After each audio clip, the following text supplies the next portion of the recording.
বহুত স্টুডেন্টছে pre final এক্সামক লৈ confuse হৈ আছিল তো তোমালোকৰ কাৰণে দুটামান গুৰুত্বপূৰ্ণ আপডেট লৈ আহিছো প্ৰি ফাইনেল এক্সামৰ ৰিলেটেড তো আহি পাইছে দুটা গুৰুত্বপূৰ্ণ প্ৰি ফাইনেল এক্সামৰ ৰিলেটেড আপডেট তোমালোকে ভিডিওটো সম্পূৰ্ণ চাবা আৰু এটা কথা ডিসকাস কৰিম যে যদি তোমালোকে প্ৰি ফাইনেলত ফেল হৈ যোৱা তেনেহলে মেট্ৰিক পৰীক্ষা দিব নিদিব নেকি তো এটো চিন্তা বহুত স্টুডেন্টৰ আছে হেতু আমি আলোচনা কৰিম আৰু যদি তোমালোকৰ এটেন্ডেন্স কমি থাকে কাৰণ বহুত স্কুলত কৈ আছে যে 75% এটেন্ডেন্স লাগিব তো তেনে ক্ষেত্ৰত তোমালোকে কি কৰিবা গুটিখিনি কথা আলোচনা কৰিম তো আমি আহিছো প্ৰথম আপডেটটো লৈ প্ৰথম আপডেটটো হৈছে যে তোমালোকৰ সিলেবাস কি হ'ব তাক লৈ মোক বহুত স্টুডেন্টছে কমেন্ট কৰি আছে তো সোৱা তোমালোকৰ মেট্ৰিক পৰীক্ষাত যোনটো সিলেবাস আহিব সেই এক্সাক্ট সেম সিলেবাস তোমালোকৰ প্ৰি ফাইনেল এক্সামতো আহিব তো তোমালোকৰ মেট্ৰিক পৰীক্ষাত যিখিনি সিলেবাস দিয়া হৈছে চেনেলত তো সেইখিনি তোমালোকে চাই লবা প্ৰি ফাইনেলৰ কাৰণে একে হ'ব তো সম্পূৰ্ণ ফুল সিলেবাস আহিব তোমালোকৰ মেট্ৰিক পৰীক্ষাৰ ৰিলেটেড আৰু যি সকল স্টুডেন্টছে মেট্ৰিক পৰীক্ষাৰ সিলেবাস নাজানা তোমালোকে গুগলত যাই সাৰ্চ কৰিবা ক্লাছ 10 এছএছএলসি এক্সাম সিলেবাস 2026 বুলি তো এই পিডিএফ খন ডাউনলোড কৰি লবা পিডিএফ খনত গুটেখিনি সাবজেক্টৰ কাৰণে সিলেবাস দিয়া আছে তাত তোমালোকে গুটেখিনি সাবজেক্টৰ সিলেবাস পাবা তাৰ উপৰি ইলেক্টিভ এক্সাম যি আছে তোমালোকৰ সেই ইলেক্টিভৰ সিলেবাসটো পাই যাবা তো তোমালোকে পাৰ্সোনালি মোক খুদিব নালাগে নিজে ডাউনলোড কৰিব পাৰিবা নেক্সট এটা আমি আমাৰ সেকেন্ড নম্বৰ আপডেটটো লৈ আহিছো হেতু হৈছে যে তোমালোকৰ প্ৰি ফাইনেল এক্সাম কেতিয়াৰ পৰা হ'ব তো ইয়াক লৈ মোক বহুত স্টুডেন্টছে কমেন্ট কৰিছিল যে কেতিয়াৰ পৰা প্ৰি ফাইনেল এক্সাম ষ্টাৰ্ট হ'ব তো সোৱা ম্যাক্সিমাম ডিস্ট্ৰিক্টৰ কিন্তু প্ৰি ফাইনেল এক্সাম ডিসেম্বৰত ষ্টাৰ্ট হয় তো এটা অক্টোবৰৰ একদম লাষ্টৰ ফালে চলি আছে তো কিন্তু তোমালোকৰ কিছুমান ডিস্ট্ৰিক্ট এনেকুৱা থাকে যে নৱেম্বৰত এক্সাম পাতি দিয়ে তো 2-3খন মান ডিস্ট্ৰিক্ট এনেকুৱা হ'ব যে নৱেম্বৰত এক্সাম পাতিব ম্যাক্সিমামে ডিসেম্বৰত পাতিব আৰু কিছুমান ডিস্ট্ৰিক্টে তোমালোকৰ জানুৱাৰী মাহত এক্সাম পাতিব আৰু এটা ইম্পৰ্টেন্ট কথা কিছুমান ডিস্ট্ৰিক্টত কিন্তু সেকেন্ড ইউনিট টেষ্ট এক্সাম হ'ব তো বহুত স্টুডেন্টছে কৈছিল যে ক্লাছ 10ত সেকেন্ড ইউনিট টেষ্ট এক্সাম নহয় নেকি তো হয় বহুত ডিস্ট্ৰিক্টত সেকেন্ড ইউনিট টেষ্ট এক্সাম পাতে কিন্তু কিছুমান জায়গাত নাপাতে তো হেতু ডিপেন্ড কৰিব তোমালোক কোনখন ডিস্ট্ৰিক্টৰ হয় যদি এক্সাম পাতে তেনেহলে সেকেন্ড ইউনিট টেষ্ট এক্সামটো তোমালোকে দিব লাগিব কিন্তু মোস্ট ফোকাস তোমালোকে প্ৰি ফাইনেল এক্সামতে দিবা কাৰণ প্ৰি ফাইনেল এক্সামটো ভাল কৰিব লাগিব তো হেতু এক্সাম যদি ভাল হয় তেনেহলে মেট্ৰিক পৰীক্ষাৰ কাৰণে কনফিডেন্সও পাবা তোমালোকে প্যাটাৰ্নটো বুজিব পাৰিবা তো ইয়াত মই এটা কথা ক'ব বিচাৰিম যে তোমালোকে প্ৰি ফাইনেল এক্সামটো কিন্তু বৰকৈ ফোকাস দিবা তো সেই এক্সামটো সঁচাকৈ ইম্পৰ্টেন্ট আছে তো কেতিয়া হয় যোৱা বছৰ যদি আমি চাও তেনেহলে কিছুমান ডিস্ট্ৰিক্টত তোমালোকে চোৱা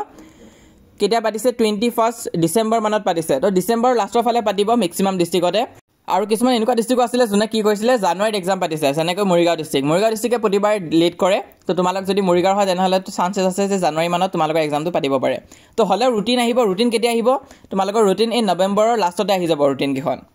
তো নৱেম্বৰৰ 15 মানত তোমালোকে এক্সপেক্ট কৰিব পাৰা যে ৰুটিন দিব তোমালোকৰ প্ৰি ফাইনেল এক্সামৰ কাৰণে তেতিয়া তোমালোকে গম পাবা যে কেতিয়া এক্সামটো ষ্টাৰ্ট হ'ব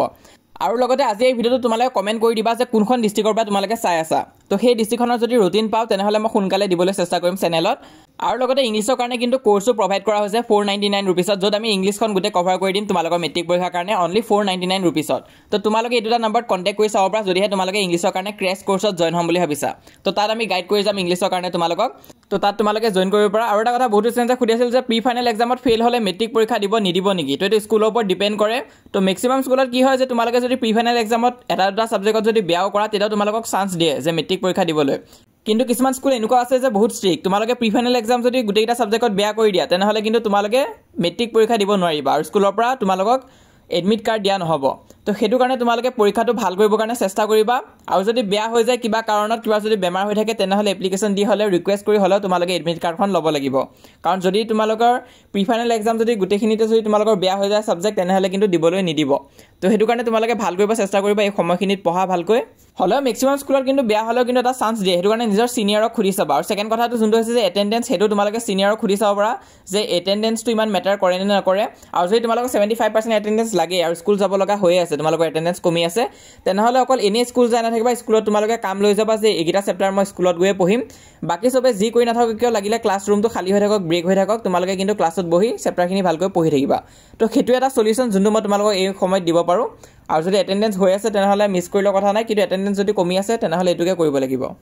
তো যদি তোমালোকে ইতিয়ালৈ WhatsAppত জয়েন কৰা নাই সোনকালে জয়েন কৰা লিংকটো পিন কমেন্টত দিয়া হৈ আছে তাত ক্লিক কৰিলে WhatsApp পেজটো ওপেন হ'ব ফলো কৰি লবা 20000 কে অধিক স্টুডেন্টছে ফলো কৰিছে আৰু মোস্ট ইম্পৰ্টেন্ট আমাৰ এই চেনেলটো সাবস্ক্ৰাইব কৰিবা মই যিমান পাৰো মেট্ৰিক পৰীক্ষাৰ বাবে সহায় কৰি যাম